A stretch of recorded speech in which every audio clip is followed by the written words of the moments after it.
Hello students, आज हम 12th के बायोलॉजी का चैप्टर नंबर 5 वंशागत के आणविक आधार में एक टॉपिक पर डिस्कस करने जा रहे हैं। टॉपिक का पहले तो जानिए, चैप्टर का नाम है वंशागत के आणविक आधार। इसमें हम डीएनए के बारे में डिटेल जानने की कोशिश करेंगे। डीएनए का फुल फॉर्म होता है डीऑक्सी राइबोन्यूक्लिक एसिड, है ना। तो डीएनए जो है बच्चों, वो डीऑक्सी राइबोन्यूक्लिक एसिड का एक लंबा बहुलक होता है, यानी पॉलीमर होता है ना। और डीएनए की लंबाई जो होती है, तो न्यूक्लियोटाइड्स की या जो उसमें क्षार युग्म होते हैं उसकी लंबाई पर डिपेंड करता है कि कितने क्षार युग्म उसमें जुड़े हैं, कितने पेयर, और उसके अनुसार हम कह सकते हैं कि ये डीएनए इतना लंबा है ना। तो हम एग्जांपल देखें पहले इसमें कि जीवाणु भोजी होते हैं जो बैक्टीरियोफेज, ये एक प्रकार के वायरस ही है, विषाणु, जो कि बैक्टीरिया को संक्रमित करते हैं, है ना, और या कि उस पर भोजन करते हैं। उनको बैक्टीरियोफेज या जीवाणु भोजी कहते हैं। उसमें से एक जीवाणु भोजी है 5×174। इसमें कुल जो है ना, इसमें कुल न्यूक्लियोटाइड्स की संख्या जो होती है वो 5386 न्यूक्लियोटाइड होती है ना। और एक लेम्डा है, उसमें टोटल क्षार युग्म कहें या न्यूक्लियोटाइड की संख्या वो 48,502 होती है। और हम देखें बैक्टीरिया में, जीवाणु में, जैसे उसमें एक बेस्ट एग्जांपल है एक्सपेरिमेंटल बैक्टीरिया जिसका नाम है इकोलाई, इस्चेरिचिया कोलाई। उसमें क्षार युग्म की संख्या है 4.6×10⁶ न्यूक्लियोटाइड या क्षार युग्म। और मनुष्य के अगुणित कोशिका में जो डीएनए पाया जाता है अगुणित, उसमें अगर हम क्षार युग्म की संख्या देखें तो 3.3×10⁹ न्यूक्लियोटाइड होते हैं, है ना, या क्षार युग्म होते हैं। अब जैसे हम जानते हैं कि डीएनए हमारा कुछ इस प्रकार का होता है, डबल हेलिकल स्ट्रक्चर, ऐसे, है ना। तो इसमें क्षार युग्म ऐसे ही जुड़े होते हैं लैडर की स्टेप के जैसे। जैसे अपन डीएनए होता कैसे, जैसे हम एक सीढ़ी को, लैडर जो होती है ना स्टेप्स वाली, उसको अगर हम बेंड कर दे ऐसे, तो कुछ इसी प्रकार की संरचना निकलेगी। उसमें जो क्षार युग्म होते हैं जैसे ए, टी, जी, सी, है ना, सी, जी। तो इसमें क्या है कि डीएनए में क्षार युग्म ऐसे ही व्यवस्थित होते हैं, और इसके जोड़े को काउंट करें, जितना लंबा डीएनए होगा उसमें उतने ही क्षार युग्म होंगे, है ना। तो अब इस तरह से हम डीएनए काहे से बना है, वो पॉलीन्यूक्लियोटाइड चेन से बना हुआ है ना। तो हम देखेंगे कि न्यूक्लियोटाइड होता क्या है बच्चों। अब हम देखेंगे कि न्यूक्लियोटाइड की संरचना कैसे होती है, पॉलीन्यूक्लियोटाइड क्या होता है, किस चीज से मिलकर बना होता है, इसके घटक कौन कौन से हैं, है ना। ये चीज के बारे में अपन डिस्कस करेंगे। जैसे कि हमारा ये न्यूक्लियोटाइड है, न्यूक्लियोटाइड, है ना। न्यूक्लियोटाइड 3 घटकों से मिलकर बना होता है बच्चों, है ना। पहला तो है इसमें शुगर, जिसको हिंदी में शर्करा कहते हैं, शर्करा, है ना। न्यूक्लियोटाइड का भी हिंदी में न्यूक्लियोटाइड ही होता है।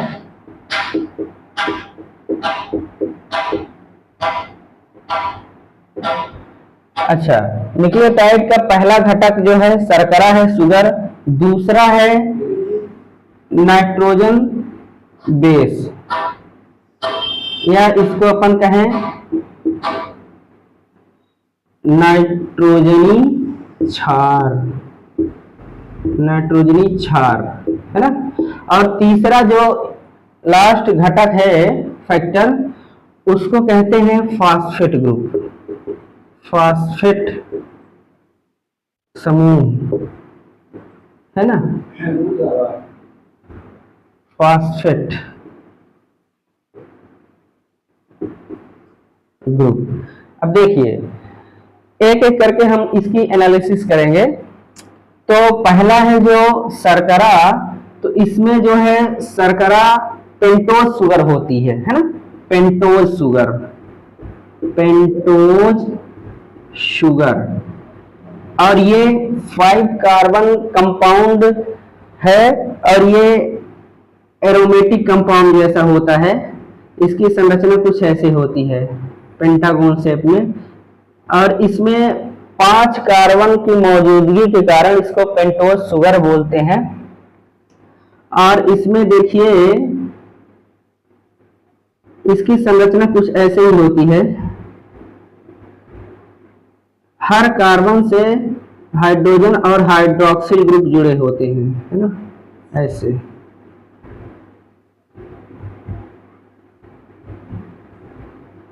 ऐसे हम यहाँ पर देखें कि जहां जहां पर टर्निंग हुई है अपन मानते हैं कि वहां पर कार्बन उपस्थित है ना। तो इसकी नंबरिंग ऐसे ही अपन करेंगे 1 2 3 4 5। इसमें 5 कार्बन मौजूद है ना। तो इसको पेंटोज शुगर कहते हैं। अब ये क्या होता है कि अगर डीएनए का न्यूक्लियोटाइड है तो इसमें शुगर हो जाएगी, इसका नाम हो जाएगा डीऑक्सी राइबोज शुगर, इसका नाम ये होगा। और अगर आरएनए का न्यूक्लियोटाइड है तो उसमें जो शर्करा या शुगर रहेगी उसको कहेंगे हम राइबोज शुगर, है ना। इसकी संरचना हम अभी देखेंगे कि इसमें डिफरेंसेस क्या हैं। उसके पहले अपन देख लें नाइट्रोजनी क्षार।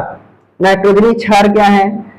ऐसे कंपाउंड होते हैं एरोमेटिक जिसमें नाइट्रोजन उपस्थित होता है और ये भी न्यूक्लियोटाइड का मुख्य घटक है। अब नाइट्रोजनी क्षार बच्चों 2 प्रकार के होते हैं। पहला होता है प्यूरीन, क्या? प्यूरीन। और दूसरा होता है पायरिमिडीन्स, पायरिमिडीन्स,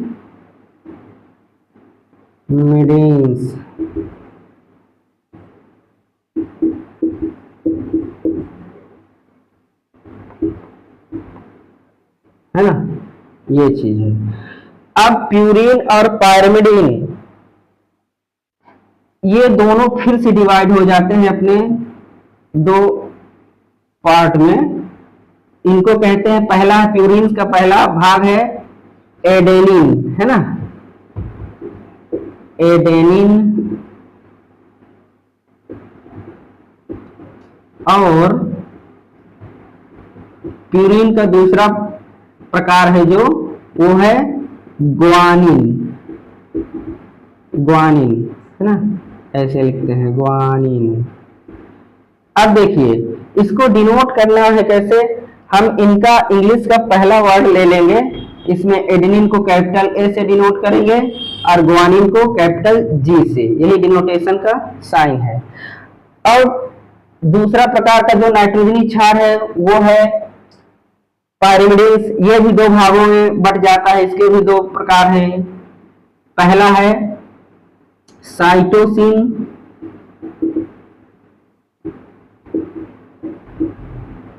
और दूसरा है थाइमिन। अच्छा, ये दरअसल मुख्यतः 3 प्रकार के पाए जाते हैं। एक और तीसरा है जिसको कहते हैं यूरेसिल। क्या बोलते हैं? यूरेसिल। थाइमिन और यूरेसिल।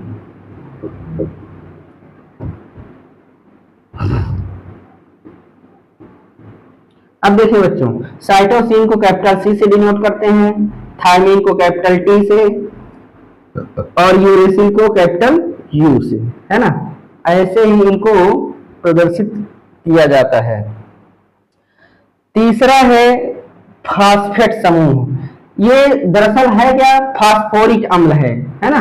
इसको हम दूसरे भाषा में ये फास्फोरिक अम्ल भी कह सकते हैं, फास्फोरिक अम्ल, है ना। इसका फार्मूला तो यही है H3PO4, और ये आयन के रूप में जब उपस्थित होता है तो इसको हम ऐसे लिखते हैं PO4 -2 पावर में, है ना। ये चीज है, ये फास्फेट समूह है ना। तो इस तरह से हमने ये देखा कि जो नाइट्रोजन क्षार होता है बच्चों, वो तीन चीजों से मिलकर बना होता है। सुगर न्यूक्लियोटाइड जो होता है तीन चीजों से मिलकर बना होता है, सुगर, नाइट्रोजनी क्षार और फास्फेट समूह, है ना। तो शर्करा जो होती है वो पेंटोज शुगर होती है। उसमें अगर डीएनए में गया हुआ शुगर है न्यूक्लियोटाइड के अंदर तो उसको डीऑक्सीराइबोज शुगर कहते हैं, और अगर आरएनए का शुगर है पेंटोज ही तो उसको राइबोज शुगर कहते हैं। इसमें थोड़ा सा डिफरेंस है। अब इसको हम थोड़ा थोड़ा डिटेल में देखते हैं, इनकी संरचना में डिफरेंस क्यों है ना। तो पहले शुगर के बारे में देखें हम। तो शुगर में ये देखें बच्चों कि डीऑक्सीराइबोज शुगर इसको क्यों कहते हैं। जो हमारा ये पेंटोज शुगर है ना, पेंटोज शुगर, तो इसमें इस संरचना में जो सेकंड कार्बन है उससे एक ये जो हाइड्रोक्सिल ग्रुप का ऑक्सीजन है ये निकल जाता है, हट जाता है ना। तो इसी का नाम पड़ जाता है क्या, डीऑक्सीराइबोज शुगर, है ना। आप इसको स्पष्ट अर्थ इसका निकाल सकते हैं इंग्लिश में भी। डी मीन्स हटना, ऑक्सी मीन्स ऑक्सीजन, है ना। राइबोज शुगर से अगर ऑक्सीजन हट जाए तो इसका नाम पड़ जाता है डीऑक्सीराइबोज शुगर, है ना। अच्छा, ये हमारा डीएनए में होता है ना। डीएनए में जो शुगर है ना वो डीऑक्सीराइबोज शुगर होती है। अच्छा, ये तो ये हो गया। दूसरा है कि जो आरएनए में शुगर होती है उसमें ये hydroxyl group as it is होता है, तो इसको हम राइबोज शुगर के नाम से जानते हैं। जैसे कि अपन फुल फॉर्म देखते हैं डीएनए का, डीऑक्सी राइबो न्यूक्लिक एसिड, तो उसमें जो शुगर है वो डीऑक्सीराइबोज जो है इसी पेंटोज शुगर को बताता है कि सेकंड कार्बन में जो हाइड्रोक्सिल ग्रुप है उससे ऑक्सीजन हटा है तो ये डीएनए का कहलाएगा, है ना।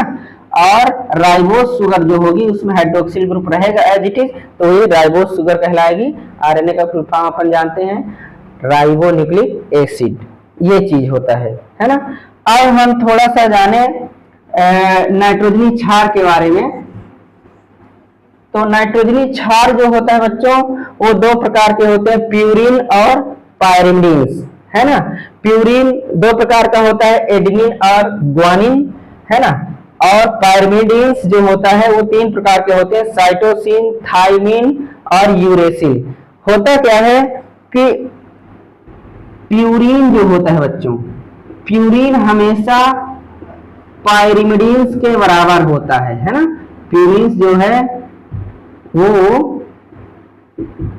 पायरिमिडीन्स के बराबर होता है, मतलब कि जितनी मात्रा प्यूरिन की रहेगी उतनी ही मात्रा पायरिमिडीन्स की रहेगी, और ये एक दूसरे के जो है ना विपरीत में बंध बनाते हैं, बॉन्ड, है ना। तो बॉन्ड कैसे बनाते हैं, सपोज अगर एडेनिन है, एडेनिन तो वो जुड़ेगा किससे, थाइमिन से, in the case of DNA, है ना।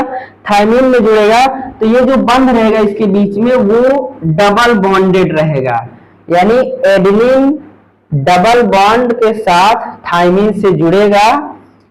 और ये डबल बॉन्ड जो होता है बच्चों ये क्या है, हाइड्रोजन बंध है, हाइड्रोजन बॉन्ड, ये हाइड्रोजन बॉन्ड है ये डबल।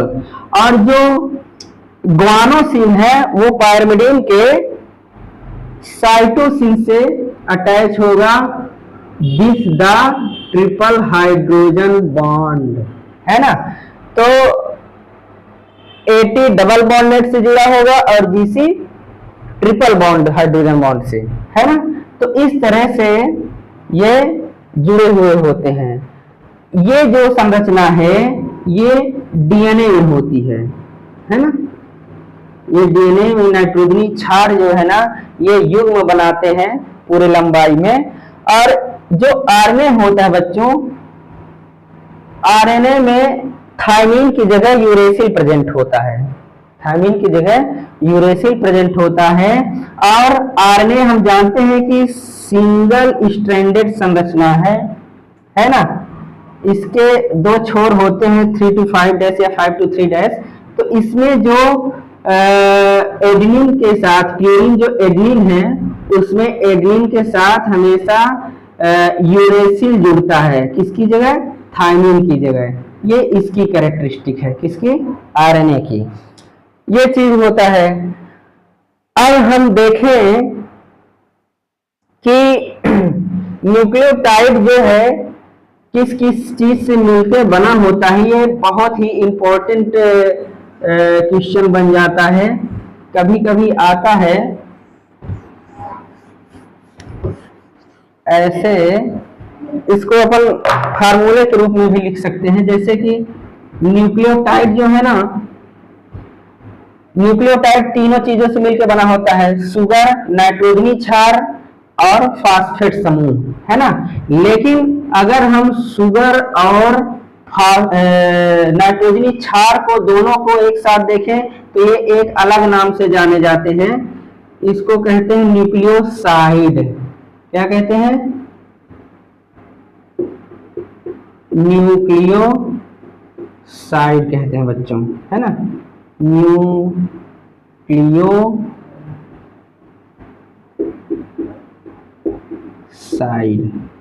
अब देखिए, अगर न्यूक्लियोसाइड शुगर और नाइट्रोजनी क्षार से मिलकर बना है और इसमें अगर फॉस्फेट समूह अगर ऐड कर दें तो न्यूक्लियोटाइड बन जाएगा।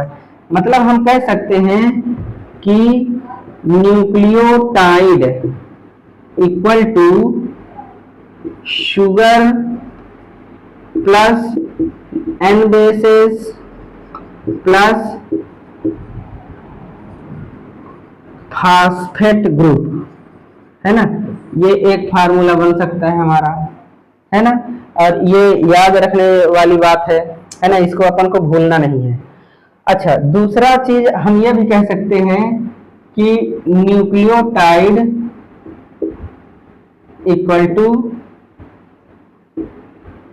न्यूक्लियोसाइड प्लस फास्फेट समूह,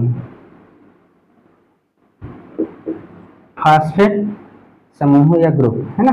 ये भी एक फार्मूला है, ऐसा भी क्वेश्चन में पूछता है नीट या अदर एग्जाम में, नर्सिंग वगैरह में, है ना।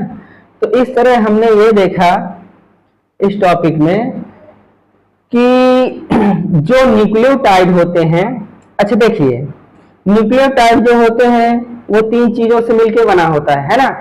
और इन तीनों का एक बहुत अच्छी संरचना होती है, हम इसको अभी आपको ड्रा करके बता रहे हैं। जैसे कि एक न्यूक्लियोटाइड किस किस चीज से मिलकर बना होता है, सपोज हमने देखा कि ये पेंटोज शुगर है ना। क्या है, पेंटोज शुगर। पेंटोज शुगर में जो फर्स्ट कार्बन है तो इसमें हाइड्रोजन और हाइड्रोक्सिल ग्रुप बाहर अपन देखते हैं, इसकी दरअसल 4 संयोजकता होती है एक कार्बन की, तो ये 4 बॉन्ड जुड़े हुए हैं, 1 2 3 4, है ना। अपन यहाँ पर और देख लें कि ये CH2OH ग्रुप है 5th कार्बन पर, 1 2 3 4 5th, है ना। तो अगर एक कंप्लीट न्यूक्लियोटाइड की संरचना देखें तो यूं होगी कि फर्स्ट कार्बन पर जो हाइड्रोक्सिल ग्रुप है, फर्स्ट कार्बन पर जो हाइड्रोक्सिल ग्रुप है बच्चों, तो वो क्या है, इसी पोजीशन पर, सपोज ये हाइड्रोजन हट जाएगा तो इसके साथ यहाँ पर कोई भी एक नाइट्रोजनस क्षार आके जुड़ जाता है, सपोज एडेनिन जुड़ गया, है ना। और 5वें कार्बन पर ये फास्फेट समूह जुड़ जाता है। तो हमने ये देखा कि नाइट्रोजनी क्षार, पेंटोज शुगर, उसमें भी जो है अगर डीएनए के केस में देखें तो डीऑक्सीराइबोस शुगर और ये फॉस्फेट समूह तीनों मिल गए तो ये हमारा एक कंप्लीट न्यूक्लियोटाइड कहलाएगा। क्या कहलाएगा? न्यूक्लियोटाइड, है ना। अगर हम देखें कि न्यूक्लियोसाइड क्या है, तो न्यूक्लियोसाइड में जैसे हमने बताया कि न्यूक्लियोसाइड दो चीजों से मिलकर बना होता है, कौन कौन से? शुगर और नाइट्रोजन बेस। तो इसकी संरचना अगर देखें हम तो ये हमारा पेंटोज शुगर हो गया और ये एक एडेनिन नाइट्रोजनी क्षार हो गया। तो ये अगर दोनों बस रहे, कौन कौन? पेंटोज शुगर, है ना, इसमें चाहे डीऑक्सीराइबोस शुगर हो चाहे राइबोस शुगर और इसके साथ एक नाइट्रोजनी क्षार हो कोई भी, है ना, चार में से एक, तब इसकी संरचना क्या कहलाती है? न्यूक्लियोसाइड कहलाती है बच्चों, न्यूक्लियोसाइड, है ना। अब देखिए ये न्यूक्लियोसाइड जो ये एक न्यूक्लियोसाइड है ना, एक न्यूक्लियोटाइड है या एक न्यूक्लियोसाइड है। तो सपोज कोई जो डीएनए है, सपोज ये ऐसे हमारा डीएनए है, ये संरचना है डीएनए की, है ना, माना कि ऐसी डीएनए की संरचना है। तो इसमें एक न्यूक्लियोटाइड यहां पर आके जुड़ा है ना, और यहां पर नाइट्रोजनी क्षार है और एक न्यूक्लियोटाइड यहां पर है और ये नाइट्रोजनी क्षार इसका यहां पर suppose A double Bond tea इससे जुड़े हैं। तो ये हम कहेंगे कि एक क्षार युग्म हो गया या एक न्यूक्लियोटाइड का जोड़ा हो गया, है ना। तो ये इसको एक लक या मोनोमर कहेंगे, है ना। ऐसे ही अगर इस डीएनए के डबल स्टैंडर्ड डीएनए में अगर कई सारे न्यूक्लियोटाइड चैन फॉर्म में जुड़े रहे तो हम इसको न्यूक्लियोटाइड का बहुलक कहेंगे या पॉलीन्यूक्लियोटाइड कहेंगे और ये संरचना फिर बना लेती है डीएनए या आरएनए का धागा, है ना। इस प्रकार हम कह सकते हैं कि जो हमारा डीएनए है वो पॉलीन्यूक्लियोटाइड की एक लंबी श्रृंखला है ना। अब इसका नामकरण करना हो तो अपन कैसे करेंगे? सपोज ये डीएनए का क्या है? न्यूक्लियोटाइड है। पहले हम देख लें संरचना क्या किसकी? न्यूक्लियोसाइड की, और इसका नाम देखें बच्चों कि कैसे हम दर्शाएंगे। सपोज ये न्यूक्लियोटाइड है ना। तो हम देखें अगर डीएनए का न्यूक्लियोसाइड है तो इसको हम पढ़ेंगे कैसे? सपोज ये एक न्यूक्लियोसाइड है जिसमें एडेनिन जुड़ा हुआ है पेंटोज शुगर के या डीऑक्सीराइबोस शुगर के फर्स्ट कार्बन पर, है ना, OH ग्रुप से अगर एडेनिन जुड़ा है तो इसको अपन पढ़ेंगे कैसे? ऐसे पढ़ेंगे डीऑक्सी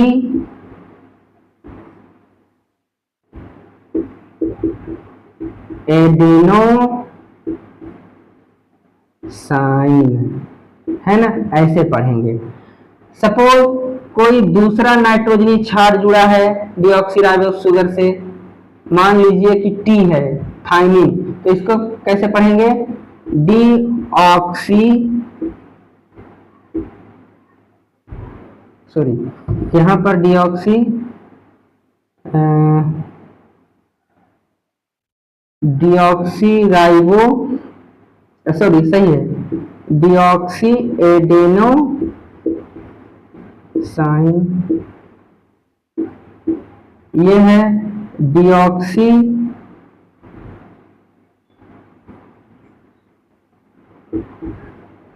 थाइमो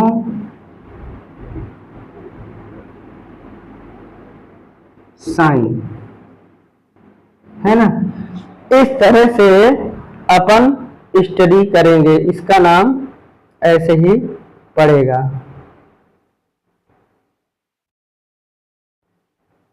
है ना बच्चों। तो इस तरह और बहुत सारे नाइट्रोजनी क्षार जुड़ते जाएंगे तो न्यूक्लियोसाइड का नाम पड़ जाएगा। ये दो एग्जाम्पल हमने बताया। अब मान लो कि हम इसकी संरचना न्यूक्लियोटाइड के पढ़ रहे हैं, इसी के आधार पर हम ऐसे कर लेंगे। सपोज डीएनए का कोई न्यूक्लियोटाइड है, न्यूक्लियोटाइड है ना, तो इसका नाम कैसे हम नामकरण करेंगे। आप जानते हैं कि एक पेंटोज शुगर से पहले कार्बन पर सपोज कोई नाइट्रोजन क्षार एड्रीन जुड़ गया और फिफ्थ कार्बन पर यहाँ पर फास्फेट समूह जुड़ेगा, तो ये एक न्यूक्लियोटाइड कहलाएगा। न्यूक्लियोटाइड का एकलक है। अब इसमें एडेनिन जुड़ा हुआ है, तो इसका नामकरण कैसे करेंगे। डीऑक्सी एडेनिलिक एसिड, ऐसे नाम रखेंगे इसका, है ना। सपोज दूसरा कोई है न्यूक्लियोटाइड, मान लीजिए साइटोसिन है, तो इसका नाम क्या पड़ेगा, डीऑक्सी साइटिडिनिक एसिड। इस तरह से हम डीएनए के न्यूक्लियोटाइड्स का नेमिंग करते हैं और सीखते हैं, है ना। तो इस टॉपिक में अभी इतना, और फिर हम देखेंगे नेक्स्ट टॉपिक कि पॉलीन्यूक्लियोटाइड श्रृंखला कैसी होती है। Okay, thank you.